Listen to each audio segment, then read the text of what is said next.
사랑하는 영락교회 지체들에게 주 안에서 평화의 인사를 전합니다. 오늘은 11월 11일 수요일입니다. 오늘의 묵상 본문은 예레미야 50장 1절로 46절까지의 말씀입니다. 오늘의 본문 말씀 50장 1절부터의 말씀은 이렇게 시작합니다. 여호와께서 선지자 예레미야에게 바벨론과 갈대아 사람의 땅에 대하여 하신 말씀이라. 이 열방에 대한 모든 말씀이 선포되고 마지막에 바벨론에 대한 주님의 말씀이 임하는 것이죠.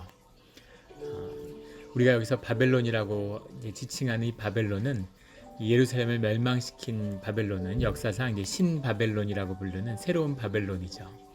근데 아무 이름 없었던 작은 이런 그 유목민족이 순식간에 한 세대가 되지 않아서 완전히 세계 제국이 된 거죠. 세계를 석권한 것입니다. 이 느부갓네살 왕의 할아버지 때까지는 정말 아무것도 아닌 아수르의 이런 작은 부족을 이끄는 그런 봉신 관계에 있었고, 그 아버지 때 일어나기 시작해서 느부갓네살이 이제 바벨론의 시기에 가장 오래된 이제 집권한 왕이죠. 한 40여 년을 집권하게 되는데, 그때 세계를 완전히 제패한 겁니다. 그 시대의 세계를 이제 완전히 석권한 것이죠. 성경은 그 비밀이 주님께 있었다는 것을 말씀하고 계시죠. 이 바벨론이라고 하는 칭호는 단순히 또 역사적인 이 바벨론, 신바벨론의 국가를 지칭하는 것만은 아니고, 세상, 제국으로서의 세계가 하나의 어떤 세상의 원리로, 악의 원리죠. 하나님이 세상의 권세를 이제 마귀한테 허락하신 겁니다. 마귀가 세상을 지배하고 있죠. 그런 세상의 권세, 세상을 움직이는 힘, 그것을 상징하는 것, 그것이 바벨론이죠. 그래서 바벨론이 동시에 로마이기도 하고, 그것이 뭐 대영 제국일 수도 있고, 그 세상의 힘을 상징하는 그 이름이 바벨론인 겁니다. 이 제국을 바벨론이 이루어낸 것이죠. 그래서 바벨론이 망한다는 건 이 구체적인 역사적 시기에 이 신바벨로니아가 망하고, 그리고 예루살렘이 돌아온다, 예루살렘으로 유대인들이, 꼭 그 의미만이 아니라 바벨론의 멸망이라는 주제가 담고 있는 것은 세상의 권세가 꺾이고, 공중 권세자분들의 권세가 꺾이고, 하나님의 나라가 회복되는, 하나님의 나라가 임하는 역사가 하나님의 자녀들을 통해서 인간들 가운데, 이 사람들 가운데 이루어진다 라고 하는 그리스도의 꿈, 메시아의 꿈을 담고 있는 것이죠. 그래서 바벨론을 향한 이 심판의 예언, 주님의 말씀, 이 확증은 아주 의미가 있고 소중한 것입니다. 우리가 세상에서 살고 있죠. 세상에서 종로로 사는 자리로 주님이 우리를 보내셨습니다. 다니엘 같은 거죠. 하지만 거기서 주님을 깊이 만나서 세상을 다스리는 권세를 우리 가운데 회복하라는 것이죠. 세상이 흔들리고 있습니다. 새로운 뭔가 큰 섭리가, 하나님의 일이 일어나겠죠. 그런 것을 볼 수 있는, 또 그것과 그 길을 여는 그런 주의 자녀가 우리가 되어야 되는 것이죠. 그런데 쓰임받는, 또 그 길을 가는 우리 공동체가 되기를 주의 이름으로 축원합니다. 2절에 바벨론이 함락되고 벨이 수치를 당하며 무로닥이 부스러지며 그 신상들은 수치를 당하며 우상들은 부스러진다. 우상이라고 하는 것이 그 권세를 표상하는 것이죠. 근데 그 모든 것이 무너진다라는 겁니다. 종교라고 하는 건 그 시대의 질서죠. 그 질서의 중심을 담고 있는 것이 종교입니다. 우상의 힘이라고 하는 건 그 시대의 사람들의 정신, 그 시몬을 붙들고 있는 그런 정신적인 힘이죠. 그것이 꺾여야 세상이 꺾이는 겁니다. 돈의 권세, 지금 세상을 휘어잡고 있는 건 돈이죠. 근데 돈이 우상이 된 거죠. 돈이 어떻게 세상을 다스리고 움직일 수 있습니까? 사람들이 돈의 가치를 믿어주기 때문이죠. 돈만 갖고 있으면, 종이에 잉크로 칠한 종이 조각만 들고 있으면 세상의 재화, 보이지 않는 이 노관한 노동의 가치, 이런 것과 교환될 수 있다고 하는 그 믿음으로 믿어주기 때문이죠. 그 믿음이 있기 때문에 권세가 있는 거죠. 그 정신적인 힘, 뿌리, 이것이 그 시대의 우상입니다. 똑같은 가죽백인데 브랜드를 붙이면 값을 100배, 1000배를 받을 수 있는 건, 이 사람들이 그것이 가치 있는 것이고 믿어주기 때문인 거죠. 이것이 우리 시대 우상의 힘이에요. 여기 나오는 벨이라고 하는 것이 이제 바알입니다. 무로닥, 벨이 다 같은 말인데 무로닥이라는 건 이제 말뚝이라고 불리기도 하든 무로닥이라는 게 이제 바알 숭배하는 벨의 신이죠. 원래는 그 메소포타미아에 있는 주 신이었던 엘닐이라고 하는 그 신에서 시작된 것이라고 하죠. 근데 보면 재밌죠. 각 나라마다 이런 신, 저런 신들이 있는데 결국 그 모든 신이 바알 숭배와 결합돼서 바알로 바뀝니다. 그래서 본질적인 우상 숭배의 본질은 바알인 거죠. 그것이 무슨 몰렉이든 뭐 무슨 벨이든 무슨 뭐 엘릴이든 뭐 뭐든 이스카라든 아스타롯이든 결국은 다 이제 바알과 하나가 되는 거죠. 그래서 그 악한 권세의 본질 뿌리가 무엇인지를 보여주고 있는 것입니다. 3절에 이는 한 나라가 북쪽에서 나와서 그를 쳐서 그 땅으로 황폐하게 하여, 한 나라가 북쪽에서 나온다고 말씀하셨는데 혹자는 페르시아는 이 바벨론을 무너뜨린 페르시아는 이 동쪽에서 나왔는데 왜 북쪽에서 왔다고 하셨을까? 북쪽이라고 하는 것은 뭐 여러 가지 의미가 있을 수 있겠죠. 기점을 예루살렘으로 보면 다 북쪽이죠. 북쪽에서 오는 것입니다. 또 하나는 북쪽이라고 하는 것이 이제 영적 의미가 있는 거죠. 모든 영적인 기원은 북에서 옵니다. 신기하죠. 그 조선의 성인 한양성에 보면 성문이 둘러싸고 있는데 성문의 북문은 항상 닫아놓죠. 동문과 서문과 남문으로 다니지 북문으로는 다니지 못합니다. 북문은 언제 여냐면 재앙이 있거나 무슨 전염병이 있거나 기근이 있으면 그러면 북문을 여는 거죠. 그래서 북쪽에서 새로운 영적인 기운이 불러 들어와서 그 도성 안에 있는 굶주림이랄까 이제 무슨 여러 어려움 같은 것, 질병이랄까 이런 것들을 이제 다스리기를 원하는 그런 염원이 담겨 있는 겁니다. 그래서 영적인 기원이 북쪽에 있는 거예요. 그래서 사람의 뭔가 본능 가운데 북쪽이라는 것이 가지는 그런 향방의 의미가 있는 것이죠. 그래서 이 북쪽에서 나온다는 건 이제 주님의 일, 주님이 보내시는 바벨론도 북쪽에서 왔다 이제 이렇게 얘기하죠. 북쪽에서 온다는 건 이제 주님이 새로운 민족을 일으키실 것이다라는 그 뜻을 담고 있는 것입니다. 4절에 여호와의 말씀이니라. 그날 그때 이스라엘 자손이 돌아오며 유다 자손도 함께 돌아오되 그들이 울면서 그 길을 가며 그의 하나님 여호와께 구할 것이며 그 모든 고난이 끝이 날 때 사람들이 회복되는 역사, 그 역사가 함께 할 것이다 라는 거죠. 울면서 떠났던 예루살렘으로 울면서 감사함으로 돌아오게 될 것이다. 지금 이 말씀이 선포되는 때는 아직 예루살렘이 망하기 전이에요. 근데 망한 건 물론이고 그 포로기를 거쳐서 회복되는 때까지 주님이 말씀하시는 거죠. 주님이 한해 능치 못할 일이 없습니다. 그 누구도 바벨론에 붙들려 간 사람들이 페르시아로 회복돼서 돌아올 거라고는 상상도 할 수 없는 얘기죠. 이런 일은 있을 수 없는 일입니다. 주님이 그 일을 주님의 자녀에게 이루신 거죠. 우리가 내 삶이 이렇게 됐는데 내 자리가 이렇게 됐는데 무슨 소망이 있겠어? 절대 그렇지 않습니다. 주님이 회복시키겠다고 하면 주님이 못하실 일이 없는 거죠. 우주를 만드신 전능하신 무소부재의 주님이 우리의 부모가 되셔서 우리 아버지가 되셔서 우리와 함께 하시겠다고 하면 우리 가운데 능치 못할 일이 무엇이 있겠습니까? 늘 주님께 의뢰하고 주님과 함께하는 우리 삶의 자리가 되기를 주의 이름으로 축원합니다. 8절에 너희는 바벨론 가운데서 도망하라. 갈대아 사람의 땅에서 나오라. 양떼에 앞서가는 숫염소같이 하라. 그래서 그 양떼와 함께 있지 말고 거기서 벗어나는 숫염소처럼 바벨론 땅에서 나와야 될 때가 있다라는 말씀이죠. 양떼와 숫염소를 같이 키우죠. 양떼에 가서 보시면 양떼와 염소떼를 같이 둡니다. 양이 한 200마리 있으면 염소도 한 10마리, 5마리 이렇게 같이 키워요. 근데 참 흥미롭고 재밌는 건 이 염소는 저항의 상징이죠. 염소가 진짜 말 안 듣는다 그러죠. 양떼는 이제 순한 양떼, 양떼는 순하죠. 양의 특징은 뭉치는 데 있는 겁니다. 양을 치는 개가 있는데 개와 염소가 같이 있죠. 염소는 뭘 하는 거냐면 양떼를 흩트는 일을 한다 그래요. 양떼가 털이 북실북실한데 너무 뭉쳐가지고 질식해서 죽는 거죠. 그 안에. 그래서 염소떼가 양떼를 계속 흩는 것입니다. 염소떼가 돌아다니면서 양떼가 뭉치지 못하도록 너무 흐트러져서 양떼가 멀리 떨어지면 또 그 양을 치는 개는 양떼가 멀리 가지 못하도록 그걸 다독이는 단도리하는 역할을 하는 거죠. 참 그 오묘하죠.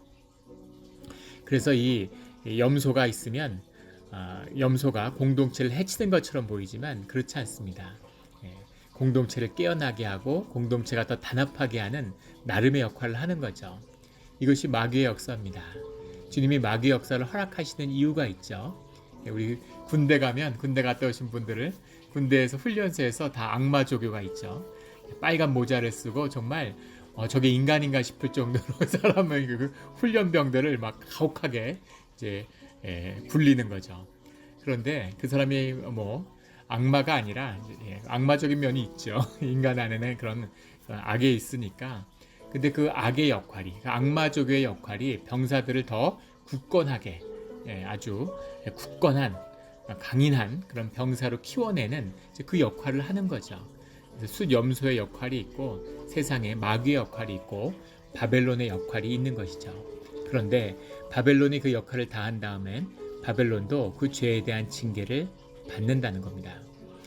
이스라엘 사람들 마음엔 그런 마음이 있을 거예요. 우리가 아무리 죄가 많아도 바벨론보다 많겠습니까? 왜 하나님 우리는 이렇게 징계하시면서 바벨론을 승승장구하는 겁니까? 이런 원망의 마음이 있을 수 있겠죠. 그런데 바벨론도 주님의 쓰임을 받은 다음엔 반드시 그 징계가 따른다는 것입니다. 그래서 막 그런 것 때문에 분해하고 그런 걸 내가 보복하려고 할 필요가 없어요. 주님께 내어드리면 주님이 철저하게 주님의 뜻에 따라서 그 일들을 다루시는 겁니다. 11절에 보면 나의 소유를 노력하는 자여 너희가 즐거워하며 기뻐하고 타작하는 송아지같이 말굽을 구르며 군마같이 우는도다. 너희가 하나님의 뜻에 쓰임받아서 징계의 도구로 쓰임받았는데 너희가 그 가운데서 악을 너무 많이 행했다는 거죠. 악을 행할 뿐 아니라 그 안에서 기뻐하는 그 잔악함과 가혹함을 기뻐하고 즐기는 그 죄에 대한 대가를 치르게 된다라는 겁니다. 12절에 그러므로 너희의 어머니가 큰 수치를 당하리라. 너희의 어머니가 수치를 당한다. 이건 무슨 말이냐면 어머니라고 하는 건 도시의 의인화죠. 그 사람이 사는 도시의 의인화입니다. 예루살렘에 따라 시온에 따라 이렇게 이야기하는 것처럼 예루살렘이 거기 사는 사람의 어머니로 비유되는 그런 거죠. 그래서 바벨론의 그 악을 행했던 자들은 물론이고 그 어머니가 되는 바벨론 그 시도 도시도 국가도 다 치욕을 당하게 된다. 여호와께서 그가 행한 대로 그에게 내리시는 보복이라라고 15절에 얘기해 주님께서 반드시 보복을 하신다는 겁니다.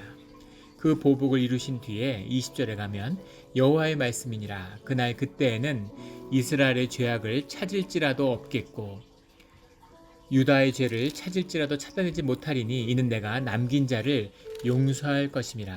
아주 귀중하고 소중한 말씀이죠. 새로운 언약입니다. 주님이 회복시키실 때에는 그때는 모두 다 죄를 찾을 수 없는 그런 깨끗한 민족이 되어 있을 거라는 거죠. 이 이스라엘이 유다가 그 이유는 남은 자들, 주님이 남긴 자들을 용서할 것이기 때문이다라는 겁니다. 죄를 용서해 주실 수 있는 분은 주님밖에 없으시죠.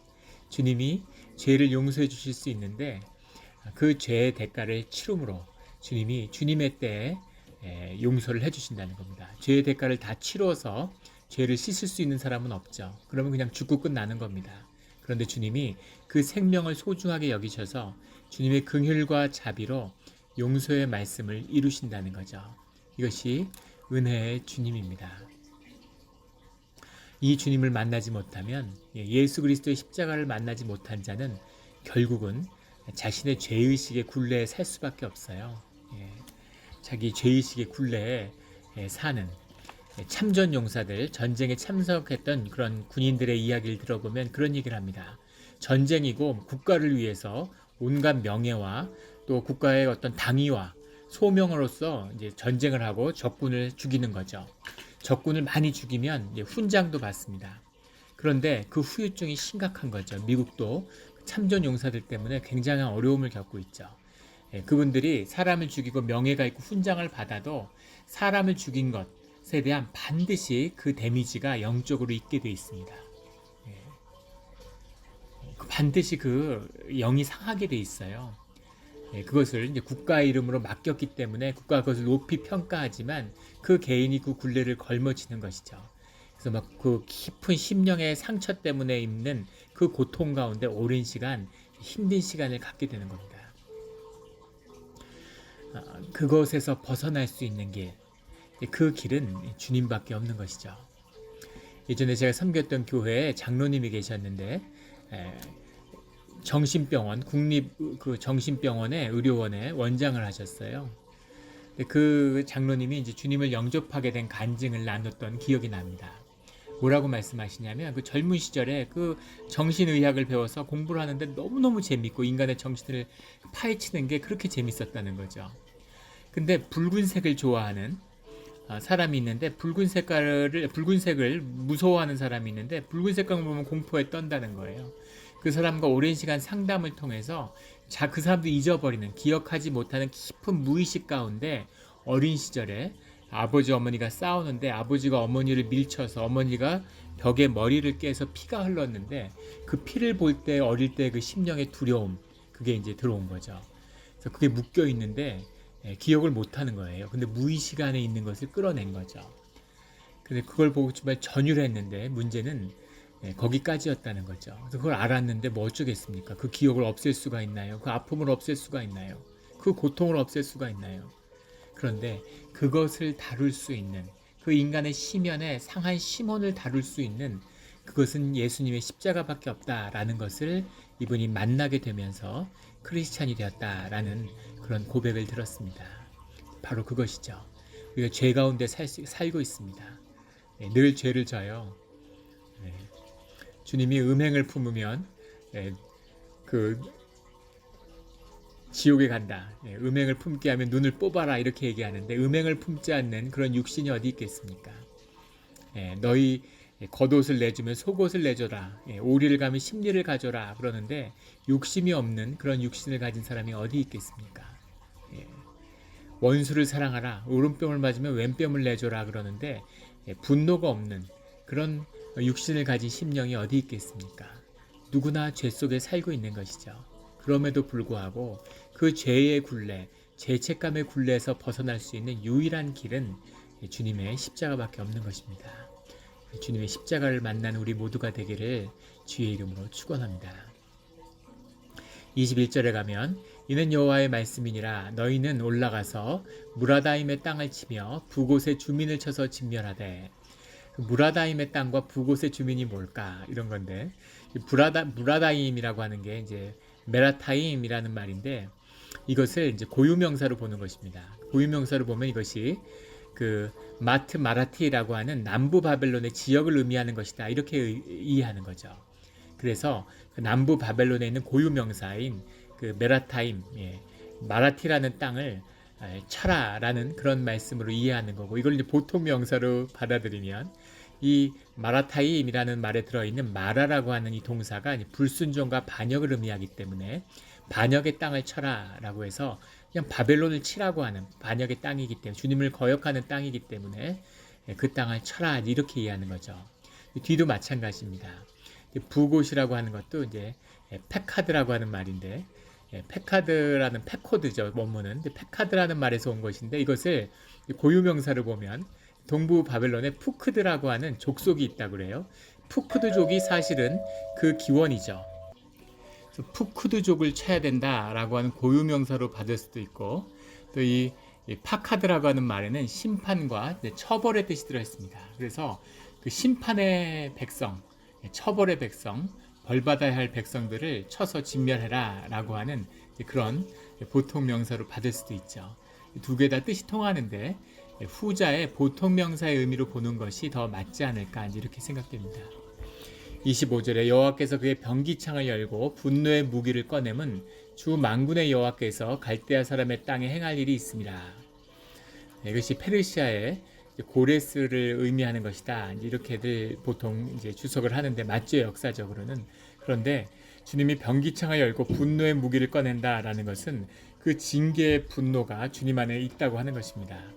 주님이 역사를 운행하시는데 무슨 70년 뒤에 내가 페르시아의 고레스에 이 사람을 쓰러다가 이렇게 써야지 이런 식으로 하지 않으시죠. 주님의 섭리가 역사 가운데 진행되고 있는데 그것이 인간의 반응, 하나님이 자녀들의 이게 역사와 기도와 그 순종하는 역사에 따라서 같이 역동적으로 흘러가는 거죠.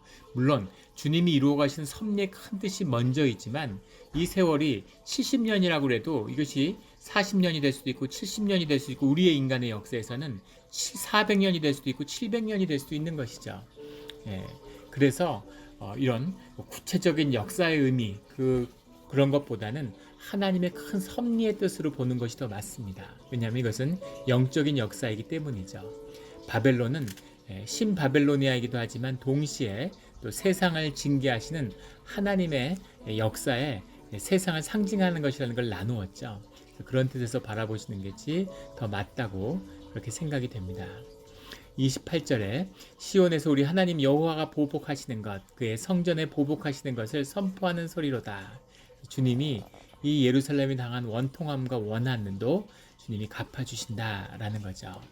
주님이 갚아주시는 그 역사에 대한 말씀이 나옵니다. 그리고 29절에는 바벨론이 망하게 되는 그 중요한 이유로 교만을 의미해요. 여호와를 향하여 교만하였습니다. 교만한 자여 보라. 교만한 자가 걸려 넘어지겠고 모압도 교만하고 에돔도 교만한데 바벨론은 더 말해서 무엇 하겠습니까? 바벨론이야말로 정말 교만할 만하지 않았을까? 그 시대에는 세상을 다 휩쓸었는데 그런데 그 교만함의 본질 하나님을 잃어버리고 하나님께 순종하지 않는 자들은 에고 인플레이션이 일어나서 결국 교만의 끝을 보게 되는 거죠. 그것의 끝은 결국 멸망이라는 겁니다. 그 거짓과 그 악이 어떻게 우리 북한 같은 데를 보면 알 수 있죠.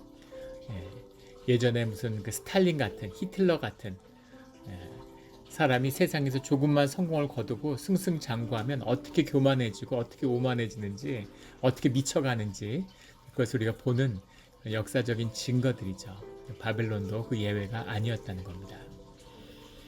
34절에 아주 중요한 말씀이 나오는데 그들의 구원자는 강하니 그의 이름은 만군의 여호와라.